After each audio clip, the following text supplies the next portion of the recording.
Welcome to the night section. Behind Dubai's yachts and luxury brands, a horror story took shape. What began as a joke turned into a racket, then let's just say, quote-unquote, intentional deletion, and allegedly a human exploitation ring, to put it nicely. But now, the world is finally watching. This is how influence, money, and power have layered into a business of degradation. And what started as an online rumor became, for some women, a nightmare. They called it the Porta Potty, crude parties where humiliation is entertainment. The offer, a trip to Dubai, big money, parties with elites. The catch, you're trapped in a story you didn't choose. Sometimes the price is just a ticket. Other times it's their body or their time on earth. Dubai looks like a promise. It is the ultimate influencer's dream. Glass towers, private beaches, Michelin-rated dining, zero-gravity rooftop pools, penthouses with floor-to-ceiling views and staff on call, faster cars than common sense. For young creators and models, it appears like a launching pad, where one trip can change everything. Followers spike, deals land, and the sponsorships roll in. For recruiters, it's a marketplace. For the ultra-wealthy men who hire these nights,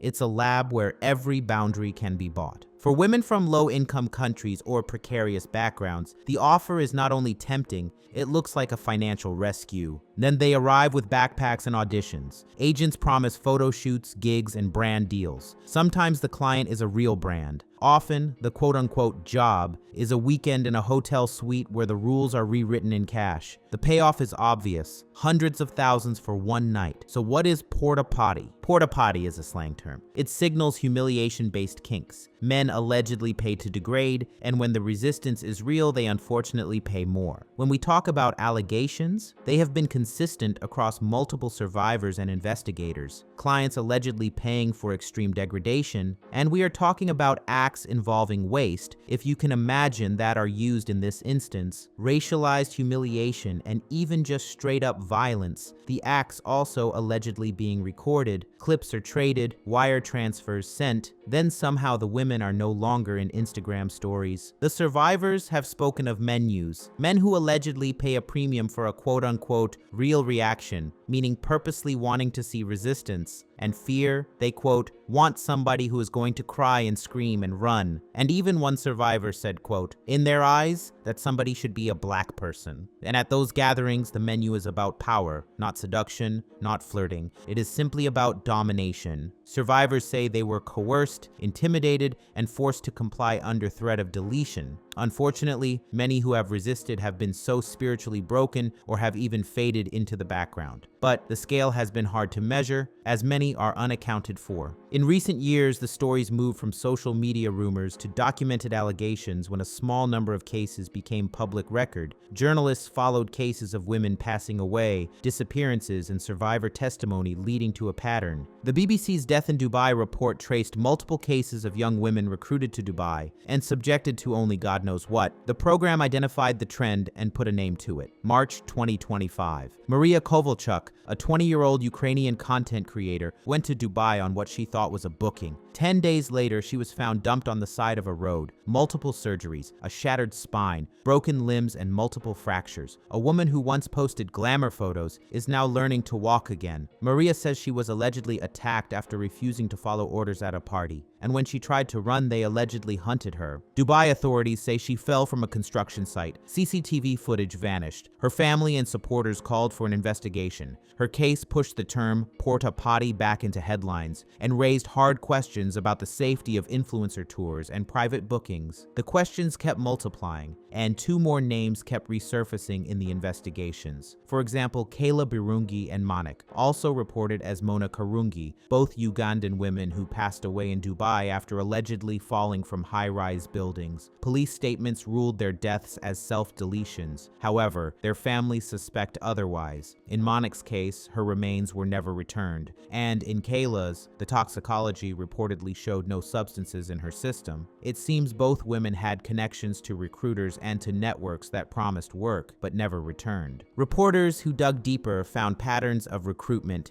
debt, and the enablers who profit from both. The in-depth investigation found patterns, and allegedly, the women are recruited with promises of work. flown to Dubai, placed in private apartments or parties, payment promises, and then the private parties, they then allegedly go missing or are, in layman's terms, put under the ground. Now, over time, journalists started investigating other similar tragedies, and survivors began to share their stories. These first-hand accounts were brutal and horrifying. In the BBC documentary, a woman using the name Lexi described the menu clients requested. She described alleged violence going number one and a price list that placed quote-unquote consuming things no human should ever have to at a premium. She said the clients wanted resistance on camera. They wanted tears, struggle and fear, authenticity for their depraved desires, and proof of power for their wallets. The price rose with the spectacle and depravity. Those words were very painful to hear, but crucial in pushing the conversation out of rumor and toward criminality and cruelty. Survivors underline a racial pattern. Black women and African women were often targeted for the most degrading requests. This is not just any kink, this was evil sold as entertainment. The social media confessions also corroborated the patterns. TikToker Kayla Jade said she'd been offered the work or had friends who were also offered this quote-unquote work. She described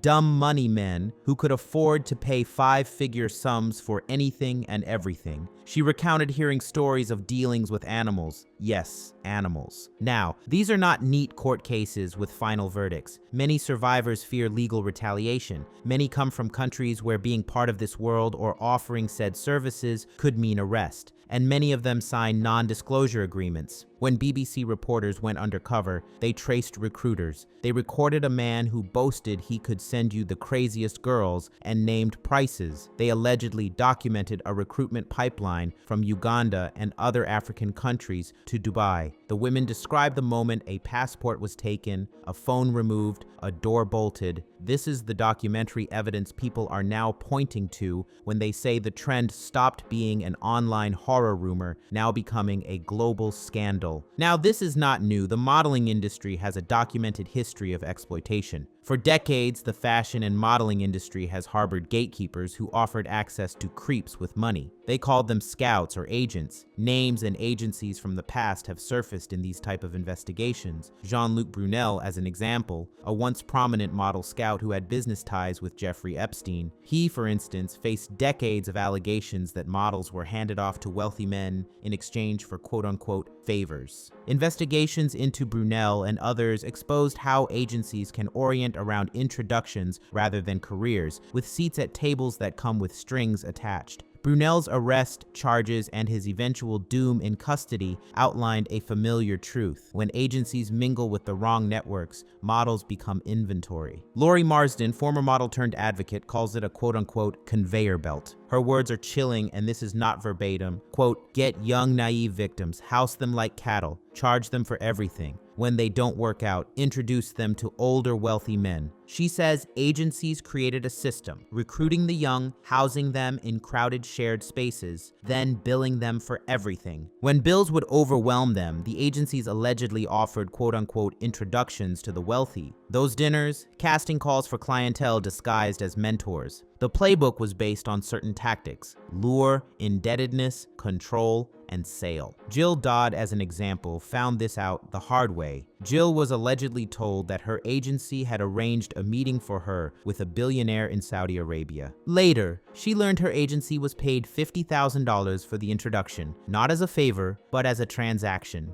So it's clear that she wasn't being helped, but rather treated and regarded as property. Then there's Karen Mulder, a supermodel of the 90s. She testified she was used and coerced by a European prince. Her agency executive, Gerald Marie, exposed by association, had her committed to a psychiatric ward shortly after. Gerald Marie was later accused by multiple models of the same behavior. In the social media era, the same pipeline went digital. The Porta Potty scandal merges this modeling origin story with social media. Recruiters allegedly find girls via Instagram DMs. They promise modeling gigs, brand deals, luxury life, and deliver parties where humiliation is sold as entertainment. This modern conveyor belt mixes old industry rot with new platforms and new money. Wherever glamour exists, the demand for exploitation is present. Wealthy men say, "You exist for my pleasure." Agencies say, "We'll guide you to that wealth." The intersection of both breeds the worst of both. This is not charity, it's a business. Clients pay, recruiters take cuts, agencies skim fees, hotels get bookings, airlines move people. The only people not making money are the women. Money buys silence. That's why public exposure is the only real risk to the racket. What's interesting is that psychology studies show that wealth and status can erode empathy and increase unethical behavior. When a person is protected by money, the cost of another's suffering can feel abstract. Researchers call it the entitlement effect. Behavioral science has shown consistent patterns as people primed to feel wealthy behave less ethically and show reduced concern for others. And that appears to be true because it seems like the powerful can treat people as objects. And in extreme cases like this, that objectification escalates to deliberate cruelty. Now, in real-world settings, wealth correlates with a higher likelihood of breaking social rules such as crosswalks, contracts, speed limits. These traits become the psychological foundation for cruelty to fellow humans. The wealthy who can buy mansions may also feel entitled to buy domination. Once the threshold of acceptable depravity is crossed, clients demand more shocking spectacles. That is the logic victims describe. The men wanted not just compliance, but resistance. They paid more for defiance because it made the degradation feel earned. Those rich men who fund these nights often have one more dangerous feature. They watch each other normalize what would otherwise shock them. That social proof lowers inhibition and raises the market price for debasement. It becomes an auction for cruelty. Now, layer on racism, particularly misogynoir, and you see why African or just black women in general are reportedly targeted, more because the thrill for the client is a power move that enforces hierarchy. Lexi's words about being chosen because of race rings plenty of bells. And what's even crazier is that we all know the UAE has strict moral and criminal laws, including providing such services. But those same laws can be twisted against victims who ever report, which leads to the ultimate conundrum and why women stay silent.